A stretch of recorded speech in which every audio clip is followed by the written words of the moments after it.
ઈરાનના રક્ષામંત્રી દ્વારા આપેલા એ નિવેદનને ફરી એકવાર ચર્ચા જગાવી છે। તેમણે નિવેદન આપતા કહ્યું છે કે ઈરાને કોઈ પણ સંજોગોની અંદર સ્ટ્રેટ ઓફ હોર્મુઝને એ ખુલ્લું નહીં મૂકે। સ્ટ્રેટ ઓફ હોર્મુઝ એ ઈરાનનું સૌથી મોટું હથિયાર હોવાની વાત કરવામાં આવી છે।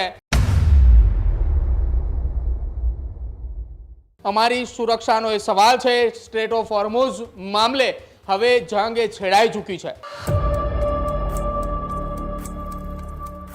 કેટલાક જહાજોએ હોર્મુઝને પેલે પાર એટલે કે મિડલ ઈસ્ટના એ દરિયાના મધ્ય ભાગની અંદર ઓમાન કતાર નજીકના એ ભાગોની અંદર પડ્યા છે કે જેના કારણે તેના ઉપર પણ વેરેન્ટેજ ચડી રહ્યું છે। સ્ટ્રેટ ઓફ હોર્મુઝ જે બ્લોક છે તેના કારણે અનેક દેશો અનેક જહાજોએ પોતાની પર આર્થિક સંકટે અત્યારે હાલ વેઠી રહ્યું છે। હવે જોવાનું રહેશે કે ક્યાં સુધી આ બંને દેશો વચ્ચે વાતચીતો ચાલશે અને ક્યાં સુધી એકબીજાની ઉપર ધમકી એકબીજાની ઉપર હુમલા એ શરૂ રહેશે।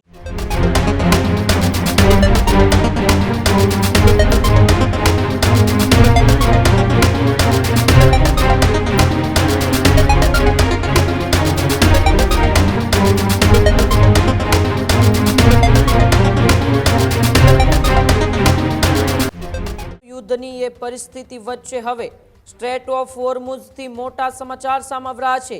ઈરાનને લઈને સ્ટ્રેટ ઓફ હોર્મુઝથી સમાચાર। સ્ટ્રેટ ઓફ હોર્મુઝ ન ખોલવા પર ઈરાન અડગ। સંયુક્ત રાષ્ટ્રમાં ઈરાનના રાજદૂત અમીર સઈદ ઈરાવાનીએ કર્યો મોટો દાવો। દુશ્મનોને હોર્મુઝ સ્ટ્રેટનો ઉપયોગ નહીં કરવા દે ઈરાન। સ્ટ્રેટ ઓફ હોર્મુઝ ઈરાનની સુરક્ષા અને રાષ્ટ્રીય હિતો સાથે સંકળાયેલો મુદ્દો છે તેવી વાત પણ ઈરાવાનીએ કરી।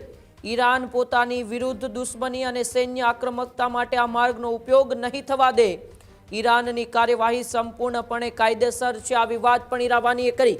જે રીતે એ યુદ્ધની તણાવભરી પરિસ્થિતિ છે ને યુદ્ધની તણાવભરી પરિસ્થિતિ વચ્ચે સંયુક્ત રાષ્ટ્રની અંદર એ ઈરાનના રાજદૂત અમીર સઈદ ઈરાવાનીના આ દાવાથી અત્યારે ફરી એક વખત વિશ્વના તમામ દેશો ચિંતામાં મુકાયા છે।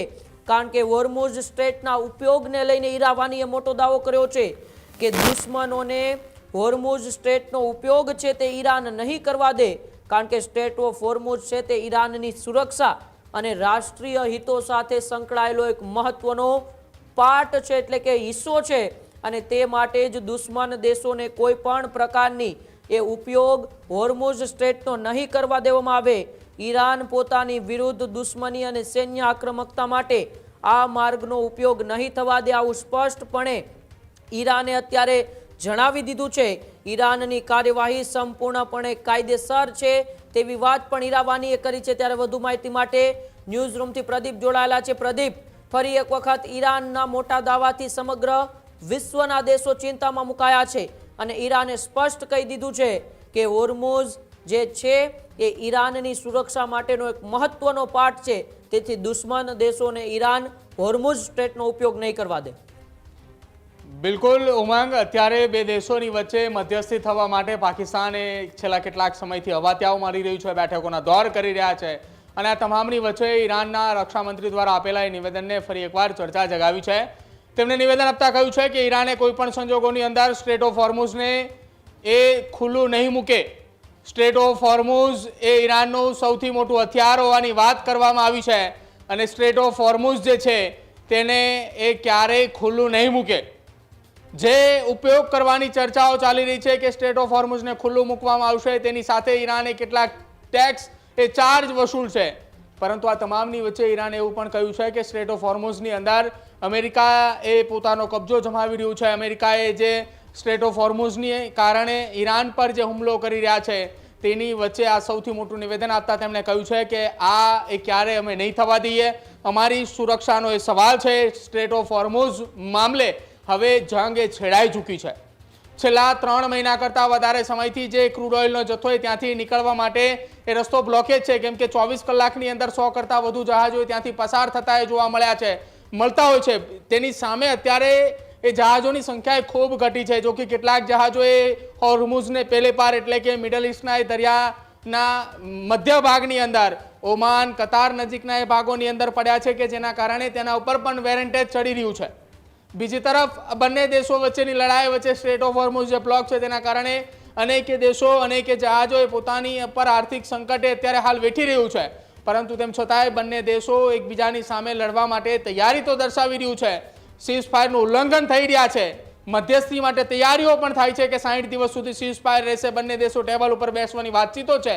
પરંતુ આ એ વારંવાર દર 24 કલાકે આ ઘટના મામલે નવા સમાચારો સામે આવે છે. અમેરિકાએ સ્ટ્રેટ ઓફ હોર્મુઝ માટે ઈરાને બનાવેલી નવી ઓથોરિટીને એ બેન કરે છે, તો ઈરાને પોતાની તમામ એ સ્ટ્રેટ ઓફ હોર્મુઝની જવાબદારી IRGCને સોંપે છે.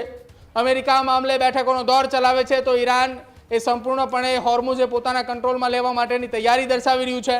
કેમ કે ઈરાનની અંદર જે નુકસાન થયું છે તે નુકસાનની ભરપાઈ એ ક્યાંથી કરે તેની વાત અત્યારે ચર્ચાઈ રહી છે. અને તમામની વચ્ચે જે નિવેદનો સોશિયલ મીડિયાની અંદર આવી રહ્યા છે કે હવે સ્ટ્રેટ ઓફ હોર્મુઝ મામલે આરપારની લડાઈ શરૂ થવાની શક્યતા છે.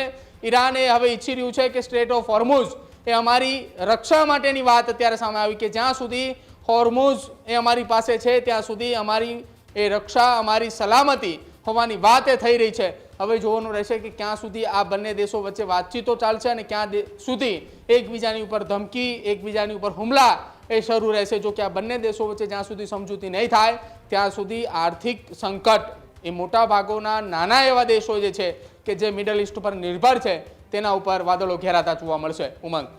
જી બિલકુલ, આભાર પ્રદીપ અમારી સાથે જોડાવા બદલ અને માહિતી બદલ.